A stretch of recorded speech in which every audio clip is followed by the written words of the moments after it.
Welcome to the Privacy Report. Today, we're looking past the usual conversation about targeted ads. I mean, we all know companies track us to sell us things. That's not really news anymore. Right, that ship has sailed. But what's happening now is that the consequence of all that tracking has escalated. It's actually hitting your wallet, and in a way you probably don't even see coming. Exactly. Your data isn't just being used to convince you to buy something. No. It's being used to decide the actual price you're going to pay.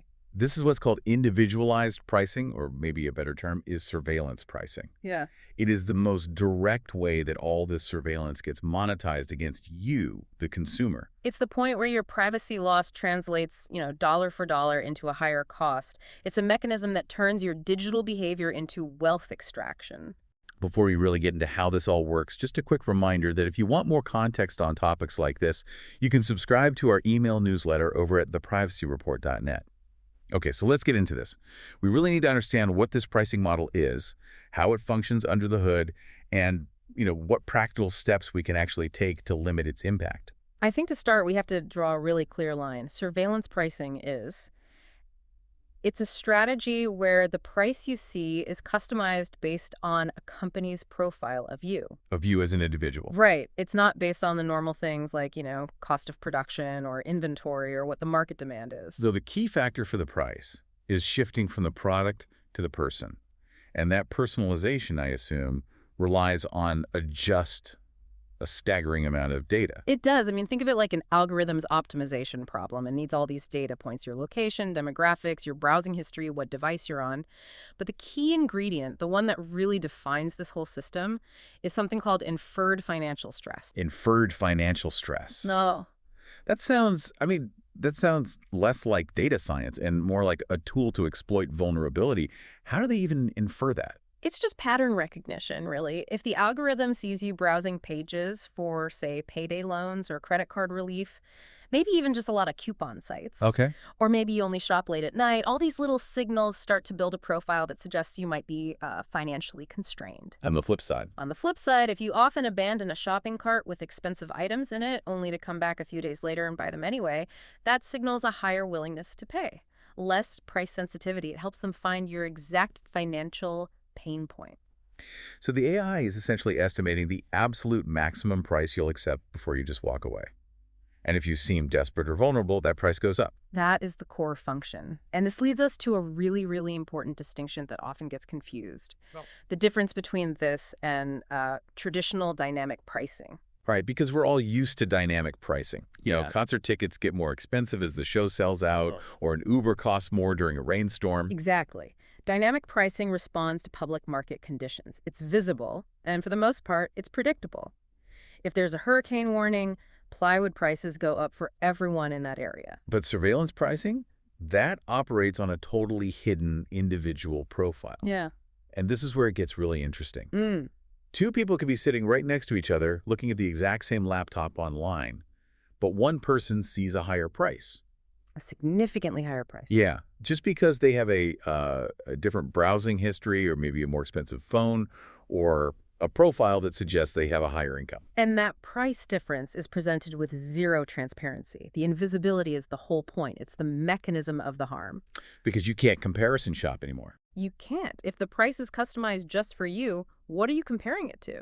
You don't know what the baseline price even is, so you have no idea if you're being penalized by an algorithm for something you clicked on months ago. I have to push back on this a little bit just to play devil's advocate. From a business view, isn't this just smart revenue optimization? Why should a company get in trouble for being efficient? That's a fair question, and it really gets to the heart of what a fair market is. Optimizing revenue is, of course, a standard business practice, but when that optimization relies on exploiting private data to figure out someone's financial vulnerability, it just erodes trust. It completely shifts the power dynamic. And it creates this perverse incentive. A huge one. The more data a company collects about you, how you click, how long you pause on the buy button, where you browse late at night, the better they can predict your maximum price. So it's not just a side effect of data collection, it's the reason for it. It's what drives companies to build these massive invasive profiles in the first place. Precisely. They need to collect and hold on to all that personal data to feed the pricing engine. And this is where the risk of discrimination becomes, well, acute. Because these profiling systems, even if they look neutral on the surface, are built on data that reflects existing inequalities in society. Absolutely. So if your profile has data points that correlate with, say, a lower income neighborhood, or maybe you've been doing health-related searches, those things can indirectly lead to discriminatory pricing, even if the algorithm isn't explicitly told to charge you more based on your health. The system is just built for profit, not for fairness. Right. And consumer groups have warned about this. The practice hurts people who already have fewer choices, or less time to shop around, or an urgent need for something. If your washing machine breaks and you urgently need a specific part, you're a perfect target for price extraction. And because it's all individualized, it's almost impossible for regulators or anyone on the outside to audit it. Very difficult. So let's pull a curtain back on the ecosystem here. It feels like this is much bigger than just the retailer you're buying from. Oh, it's a multi-layered system. It's often designed to be opaque on purpose. You have the retailer, yes, but behind them you have data brokers who are gathering and enriching your profile. And then you have the pricing optimization vendors. Those are the software companies providing the AI. They're the ones building the sophisticated models that actually make the real-time pricing decisions. And I bet they market these services with some pretty innocuous names like personalization platform or something. They certainly do. They don't advertise, we help you charge vulnerable people more. Yeah. But you can look at the tools cited in reporting. Companies like Dynamic Yield, which offers this kind of personalization software. I've heard of them. Then there's Clearbit, which enriches a basic profile with dozens of other data points. And then you have a company like LiverRamp, which specializes in identity resolution. Identity resolution, what's that? They're like the data plumbers. They make sure that all the different bits of data collected about you across different websites, devices, all get correctly tied back to your single profile. Wow. That makes the whole system feel so much stickier and harder to escape. So what does all this complexity mean legally? Is any of this actually illegal? That's the problem. Despite the obvious harm, there's currently no comprehensive federal ban in the U.S. that specifically targets surveillance pricing.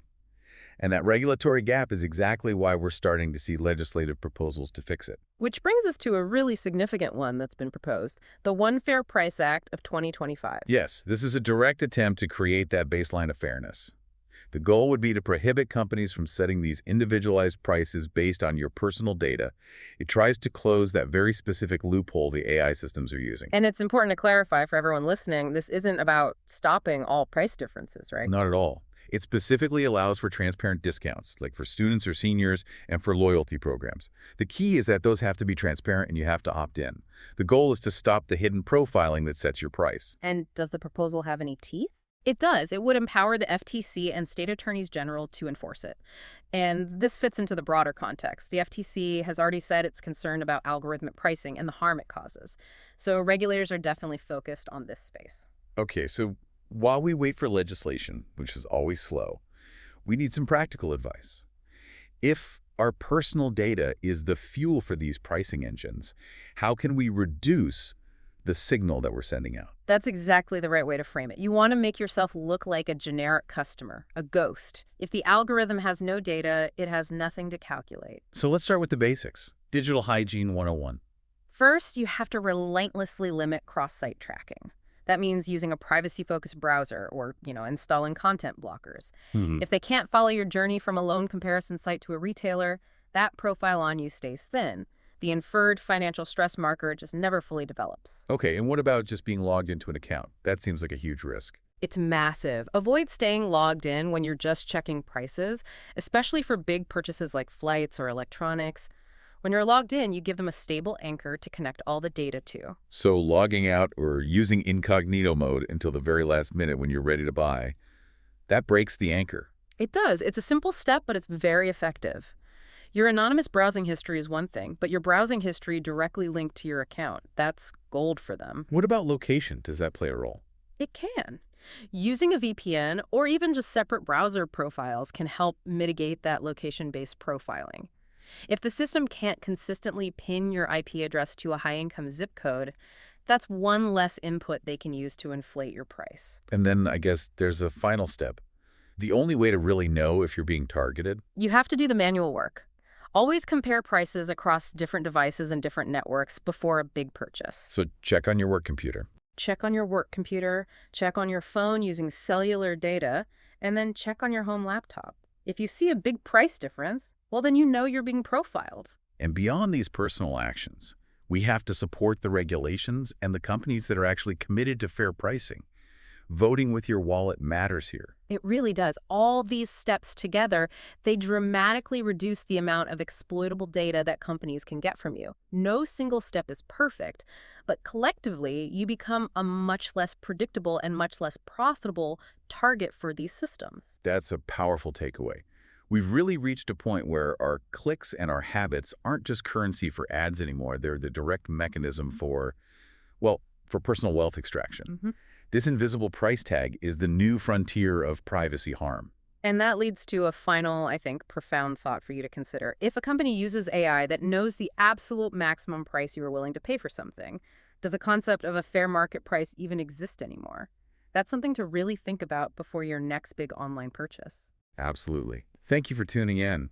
If this conversation was valuable to you, please take a moment to like and subscribe to the podcast wherever you listen so you don't miss our next one. We appreciate your support. This episode was made with the assistance of AI. We'll talk to you next time.